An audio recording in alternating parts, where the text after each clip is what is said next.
going into the mile. What was that statement? Going What? the mile.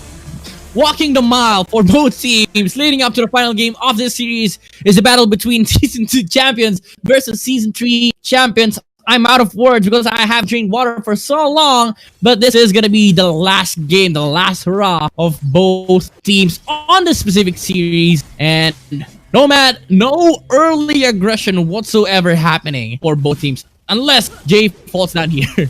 Yeah, Jay's almost gonna fall down there. There was a little bit of a scuffle there on the top lane tri bush, but you know they managed to survive there, relatively speaking, between Jay and Esson. That's gonna be the flicker expended by Few relatively early to wants to make sure that he doesn't fall down to Popoling Koopa. And Yeah, that's already the first one. I was actually gonna say I'm surprised that they laned Jeff Kitty forever against the Uranus. You're not supposed to do that. Uranus owns the Hellcat in the laning stage. Okay, so if you are a Hellcat and there's a Cho, and I think this is why they picked up the Hellcat. It's against a Cho. It's a very good matchup. You need to find the lane of the Cho. Yeah, and Leomord can pretty much stand toe to toe against a Uranus too. Yeah. Or are they funneling all their resources onto Jeff Cutie forever though? Well, it's not a bad idea, but this Hellcat would have had a better early game if he was playing on the bottom lane. Kilowatt, as you mentioned, he can lane totally against Uranus. What he can do is just wait out the wave, and on the top lane, Uranus will just totally own Jeff Kitty forever. There's no actual real way for them to fight against Uranus. Look at all your heroes, with the sole exception of Harith. All of you are melee cores or melee heroes, and you know what Uranus likes better than Regen is melee heroes. And this is not good. This is not a good start. This is not a good start. Season 3 had a better composition, but I think just like what we've been stressing out here, it's the positioning. And as I say that, there goes the Dark Knight falls into the kill onto Tets. Beautiful jump there with the Deadly Stingers. Rio forced to use out the Zama Force in order to back off there from Few. Few's going to be taken out by Rio. And now the game start is being turned around here by the Season 3 champions. Yeah, even though it's bad, they had a bad start. The first win condition that Season 3 champions have is the Hellcat. But remember, there's also a secondary win condition that they have, the Harith. If you look at the lineup of Season 2 champions, the only control that they have against this hero is the Dance of the Akai and the Kick of the Cho. So whenever those two ultimates are down, the Harith will have a free game on the entirety of his team fight present. I mean, unless Daisenia times his Sanguine Claws just right, to catch Rio, that would be a small opening for them to try to burst down Harith. It's gonna be hard to actually pull that off once the Zaman Force has been laid out. Remember, That's true. Ability of this hero is crazy high. Like if you get a catch on the Harith with your second skill on the Sicilian, you're god. Oh, there goes another Zama Force though. As we were talking about that, that's Tets falling down immediately. Few might be next, and he is gonna be next. Oh, the Numino Blast actually catches him, and they catch Yako as well. They get traded out. Jay gets eliminated because he was overstaying his turret, and this is gonna be Kilowatt able to secure this turtle. It's actually gonna go to a Lusty.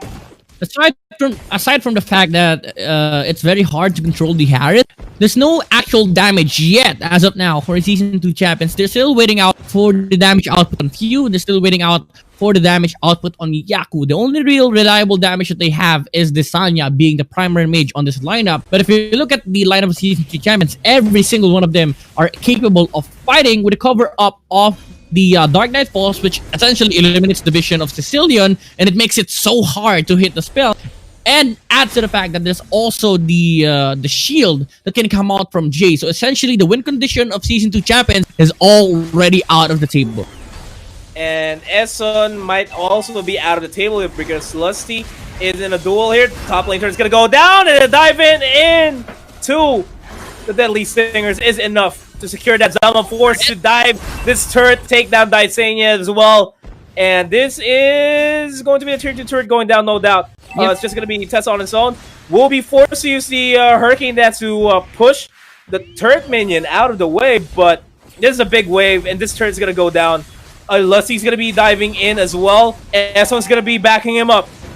Forced to flicker out there, and that's going to be a complete disengage. Just secure the objectives. They just secured what they needed and immediately transitioning into a blue buff invade here for Season 3 champions. But the fact of the matter is they don't need to get that blue buff as they can get the kills on the heels of Season 2 champions. And again, the protection is there. Kilowatt with a phantom speed. The horse has not been taken by the Leomord, but that's no problem for them as they are able to take the fight. Actually, Kilowatt does get the horse, and Rio just cleans up house. And Season 2 champions, they don't have the capabilities of fighting at the moment.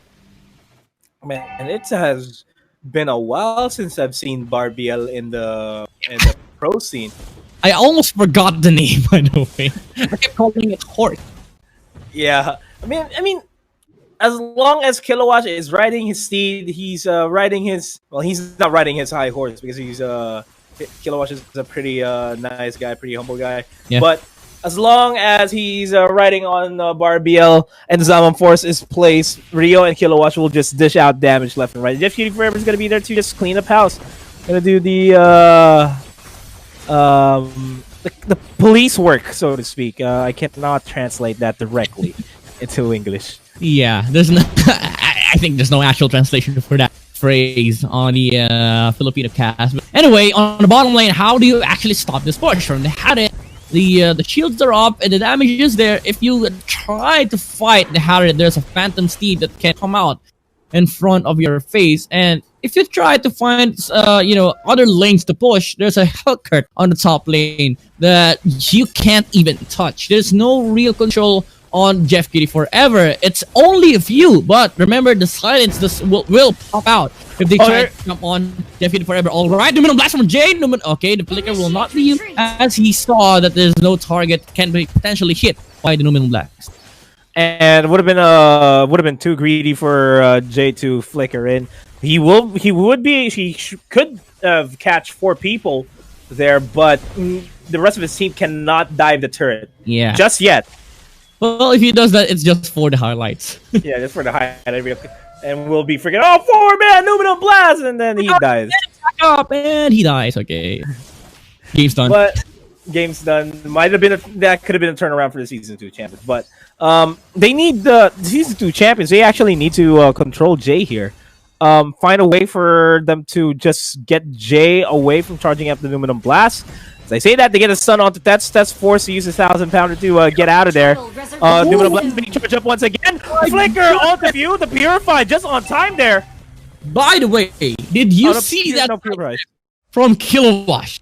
He baited out the kick from the show. View was actually able to get a knock-up on the Leomord, but before that, Kilowatt sidestepped the direction that View was facing, so he was not kicked inside the base of Season 2 champions. Man, the mechanics are coming out. I just gotta say though, I'm curious of what happened there because I could have sworn that the Numinal Blast could have hit, should have hit Few. He didn't have any Purifies available too. But a shampoo maybe, yeah. But there goes Barbiel once again in the game. Barbiel. Here comes the Barbiel. And Harris, having the turtle buff, is now in position to take the turret of the champions. Look at the damage output from the Harris. Accidentally hitting Yaku on the face with the Chrono Dash. And he was meant to hit the tower right away. Man, this is the Numinal Blast is also available from Jay. No, any amount of defense that Season 2 champions have will be completely denied. Numinal Blast just to zone out the Season 2 champions. Very nice move there. Not gonna be committing into a dash into a Numinal Blast. That's Tets falling down. Mid lane turret is falling down as well. Then back lines. There goes Jeff Cutie Forever. HPs are depleting here quite fast. As well as the mid lane turret HP going down. No minions available. Top lane turret is next in line here. Rio and Jay, they're overstaying their welcome though. This dog of Lusty is zoning out Season 2 champions. The trap inside the freaking base. It held few off for few seconds, and it was enough window for Jeff Cutie Forever to work with, to jump in and burst him down. He was not expecting the lockdown from the chat. That's why they caught few off guard. And this is going to be the Lord being taken by Season 3 champions. They have Lord priority. They're just going to try to shove the lane in the bot lane so that they can secure this Lord even more, even better. While Lusty tries to secure this for himself. But MPL going to be summoned once again. Okay, get back. Or they can fake it back. They can fake it. They have a leader on the position to scout if Season 2 champion is gonna go for a steal, but the right option is to just wait it out. And meanwhile, Season 3 champions clear the Lord as fast as possible. Lesson might be caught off here. The sustain is there, the region is there, but the chase is still ongoing for the flicker. Oh my goodness, the flicker in from Jay. It hits 3 heroes. On the side of Season 2 champs, they eliminate. Tech guy is out of the field already. No team fight presence whatsoever for the Season 2 champions. And the kill coming there. Oh my god, they get counter kill. They get a kill on the Leomord and the Harriet. Very nice play there from the Sicilian and the carry. Man, that was a beautiful timing on that Sanguine Claws onto Dystania. Just as Kilowatch and Rio were backing off, timed the Sanguine Claws just right in order to catch him under turret range and just able to delete him.